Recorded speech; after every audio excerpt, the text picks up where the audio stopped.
Hallelujah. ഉയർത്തെഴുന്നേറ്റ് യേശു ഇന്ന് പകൽക്കാലം, ഇന്ന് രാത്രികാലം നമ്മളോട് പറയുന്നു, ആമേൻ, ഹല്ലേലൂയ, നിങ്ങൾ ഭാരപ്പെടേണ്ട ആവശ്യമില്ല. ആമേൻ, ലോകാവസാനത്തോളം ഞാൻ നിന്നോട് കൂടെയുണ്ട്. നൊന്ത് പ്രവസിച്ച മക്കൾ നിന്നെ കൈവിട്ടെന്ന് പോയിരിക്കുക, അവർ നിന്നെ കല്ലിന്ന് വരത്തില്ല. സ്നേഹിതന്മാർ കൈവിട്ടെന്ന് പോയിരിക്കുക. നിങ്ങൾ ആശ്രയിക്കുന്ന പലരും കൈമലർത്തിന്നിരിക്കുക. പ്രയാസഘട്ടങ്ങൾ സഹായിക്കാൻ കഴിയാതെ പലരും കൈമലർത്തിന്നിരിക്കുക. എന്നാൽ ഉയർത്തെഴുന്നേറ്റ യേശു ക്രിസ്തു നിങ്ങളോട് പറയുകയാണ്, ലോകാവസാനത്തോളം എല്ലാ നാളും ഞാൻ നിങ്ങളോട് കൂടെയുണ്ട്. ആ കരങ്ങളെ കർത്താവിന് ഒരു മഹത്വം കൊടുത്താട്ടെ. ഹല്ലേലൂയ. അടുത്ത വാക്യത്തിൽ ലൂക്കോസ് സുവിശേഷം 24-ാം അധ്യായം 36 മുതൽ 40 വരെയുള്ള വാക്യങ്ങളിൽ യേശു പറയുകയാണ്, നിങ്ങൾക്ക് സമാധാനം. ഹല്ലേലൂയ. അസ്വസ്ഥത നിറഞ്ഞ ലോകത്തിൽ, അസമാധാനം നിറഞ്ഞിട്ട് അവൻ സമാധാനം തരുവാൻ ഒരാൾക്ക് മാത്രമേ കഴിയത്തുള്ളൂ. അത് ഇവിടുത്തെ രാഷ്ട്രീയക്കാർക്കല്ല കേട്ടോ, ഇവിടുത്തെ നേതാക്കന്മാർക്ക് തരാൻ കഴിയത്തില്ല കേട്ടോ.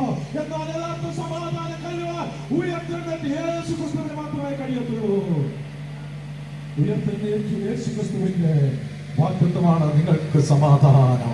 അവൻ സമാധാനമില്ലാതെ നീറിപ്പോകുന്ന സ്നേഹിത, മദ്യത്തിന് സമാധാനം തരുവാൻ കഴിയത്തില്ല സ്നേഹിത, മയക്കുമരുന്നിന് സമാധാനം തരുവാൻ കഴിയത്തില്ല. നിങ്ങൾ മദ്യപിച്ച് എത്രയോ കാശ് നഷ്ടമാക്കി നിങ്ങളുടെ കുടുംബത്തെ അനാഥമാക്കുന്നു. നിങ്ങളുടെ മക്കൾക്ക് കഴിക്കേണ്ട സാമ്പത്തിക മദ്യശാപ്യം ചെലവഴിച്ചുകൊണ്ട് എന്തുകൊണ്ട് നിങ്ങളുടെ ജീവിതം നശിപ്പിച്ചുകൊണ്ടിരിക്കുന്നു? നിങ്ങൾക്കൊരു മോചനം ആവശ്യമില്ലേ സ്നേഹിത?